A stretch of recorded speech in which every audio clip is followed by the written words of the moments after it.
Oneze sha uretse gatongo Daniel Remo wanyimye ikiganiro ntukinsubiza ntakinyitaba. Kuva mushyira kuri Siridi TV ntakinyitaba ntakinsubiza byararangiye. Ya pressure n'ubundi ryandi. Ntakinyitaba ntakinsubiza uretse gato. Reba hano. Uretse gato urebe. Uretse reba Rurema. Do. Do reba hano. Ubu Daniel Rema no kutansubiza no kutanyitaba. Zacu nkubwira. Harimo oya no harimo urwango no kwangana atari.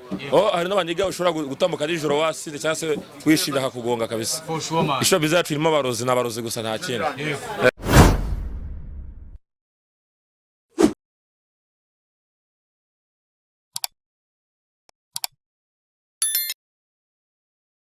Subscribe kuri RTL TV show twogiye kuguha ikaze nk'ibisanzwe. Muri kubona yuko hano turi muri Free Zone habereye press conference y'igitaramo cya The Ben. Tubasanze rero umwe mu banyamakuru mwemera cyane mukunda. Gusura muntu mvugize. Ikaze kuri RTL TV. Asasa my brother. Ngo bimeze bite? Ni fresh. Imyambarire yawe buri hejuru. Imyambarire bimeze fresh gake gake. Imana ikomeza kuduha amafaranga tuzagera twambare neza kuruta uko twambara. Ubushobozi bwa mu bantu ubundi bafite courage za danje na mpamvu yo kubutaba. Oya ubushobozi bwa yawe channel yawe imeze neza abantu. Yivuga izina cyangwa ntahe. The Game TV sha imeze neza iri gucima. Ukajya ngo kuri channel yawe wajya ngo kuri The Game TV yawe ukayivuga bikarangira. Kimaka Pionika umwe mu banyamakuru beza bari kuzamuka. Oneze sha uretse gatongo Daniel Remo wanyimye ikiganiro ntukinsubiza ntakinyitaba. Ubwo ndikuguhereza titire. Kuva mushyira kuri Siridi TV ntakinyitaba ntakinsubiza byararangiye. Ya pressure n'ubundi ryandi. Ntakinyitaba ntakinsubiza uretse gato. Reba hano. Uretse gato urebe. Uretse reba Rurema. Do. Do reba hano. Ubu Daniel Rema no kutansubiza no kutanyitaba. None se so. Ubu ndageze kuri urwego. Go kutansubiza. Akabahungu barijanditse. Nsigaye mari ibyumweru 2 ndacyo ndatansubiza. Ashaburiya ago Kigali burya ni nziza kabisa. Ariko Pioni aryo sote yambwiye cyiza. Sote igeze kumwira ijambo ngo umuntu mwaganira uzi kazagufasha ni utangira agahita kwihinduka. Dukomeze bavugaga. None se reka wenda tutarajya no kuri ibyo bintu. Muri kano kanya hari abantu usanga bimana ibiganiro cyangwa se atagwa support no kubera icyo ubona biterwa n'iki. Kuri ngiye kutayibake kwimana kutayiba birakureba kuko wayinyuma sinabone ngiya nuko abanciye kugira ngo nkamwibutse. Ariko kumicyo tutakimibyo nakazi kawe kuko ibyo wakanga kumbwira nahamagara Rando de Baba akabimbwira. Nahamagara Ndahiro Valence akabimbwira, nahamagara Joshua akabimbwira Jidena, nahamagara no Puja tukabiganira, nahamagara Kitoko tukagana, nahamagara nde wose cyangwa Soti. So ko imikino gutakimba byose kimwe nyine ni uburenganzira bw'umuntu kuko ikiganiro kuko ashobora kwati sinda hariya ashobora kubura umwanya. Bura no mwanya wabuze niba umuntu namwandikira nabe yanagusubiza bura mwanya ubuciriritse nyine kuri we. Yego burasura sibyo Yego mujaji wari ukumbwira ntiruka kuvuga ngo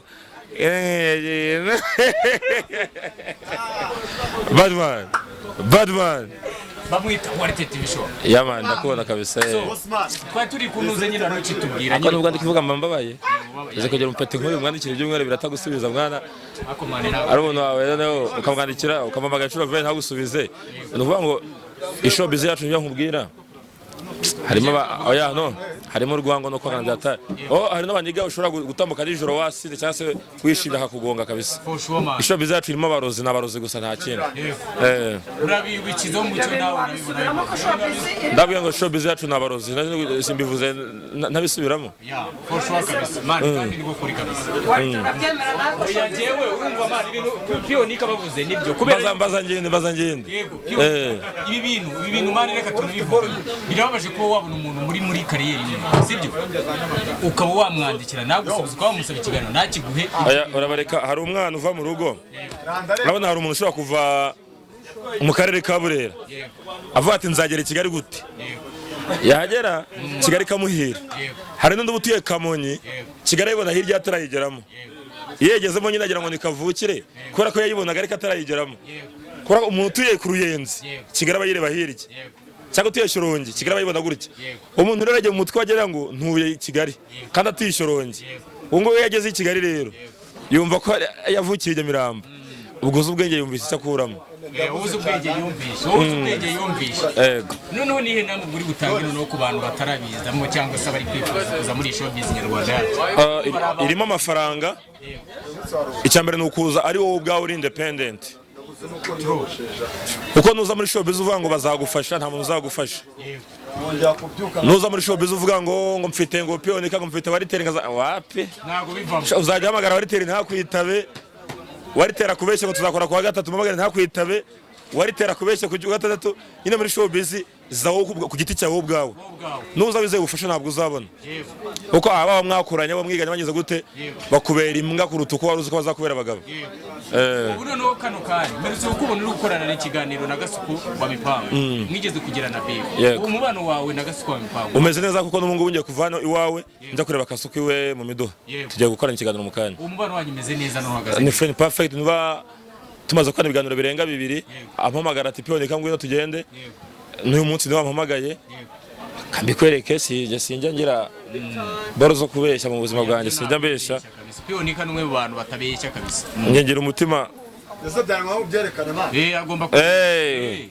agari ngomba sushona songeye kujyaho rero nyina Kasuku turabavana ubu ngubu muravana yego rota pasa no vendera jamais igihe cyararangiye ntago kizagaruka nta kundi kubifingana kuri ho hagati yawe nawe byararangiye yego none reka tugaruke rero kuri iki gitaramo cya DBN cyangwa se press conference yabereye ahangaha press conference wabonye tutitabiriye mbere na mbere ni ibintu nari nkumbuye uko DBN ntago bigeze bagera na beef na rimwe yari dissing uko DBN aza mu Rwanda bamubwiye ko umuntu uri gutwika yitwa Melody agomba gukora uburyo ki bwose amuvugaho cyangwa se bakadisingana yani dissing ntago ari beef so nishimiye ko dissing yabigize ikibyara mu buryo buri economically kuko mu buryo bwa business bajya gucuruza bose ari babiri Melody ajya kuzenguruka igihugu Gisenyi Musanze Gisenyi Ngoma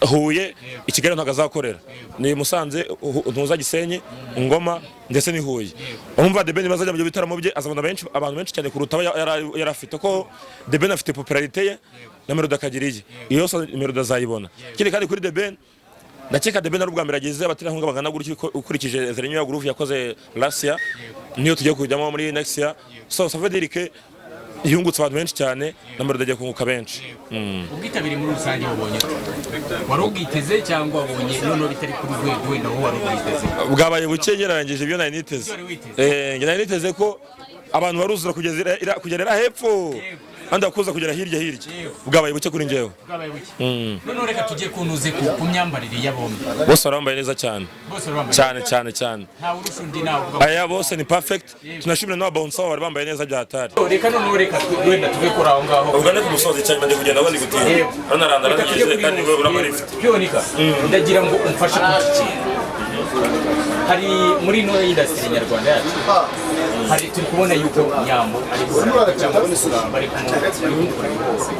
kuvuga ngo biriya bintu ni icyo babivuga niyo Nyambo agira gutema umwuka nta kintu abivuga Nyambo si inshuti yanjye urabibona manza nyine uvuge ko randure mu gushanga Kigali yasambira Rando akorera muri Jandi Perfect Salon muri Tropical Plaza mu mujyi na Tedemir agaciro k'amaraka ni mirongo abagire abanze mbere naho ibya Pionika n'uzongera kurusha n'ibagomba naho ibya Nyambo byo ababibabwira Titi Brown ni inshuti ye ibyo babwiye muzabyemere kuko Tita muzi neza kurusha abandi bose Muzi neza kurusha abandi bose ntago Titi azi neza Nyambo kurusha abandi bose umuntu uzi neza Nyambo kurusha abandi bose ni Kiramani bakoranye imyaka Titi bahuye ariwe bamuhaye pasi uwamuhaye pasi ni Slopa na Rimana ibyo yigeze avuga Nyambo uramubeshya ikintu gisanya abantu abakunzi bawe cyangwa se abakunzi ese iyo umuntu yacecetse ni kamera cyangwa umunyamakuru twagiye yego urukumbwira ibintu bitatu bisabira abantu bakunda Warite TV show na Blue icyambere bakunda Imana bakunda igihugu nawe bagukunda yego wakoze cyane Imana igumugisha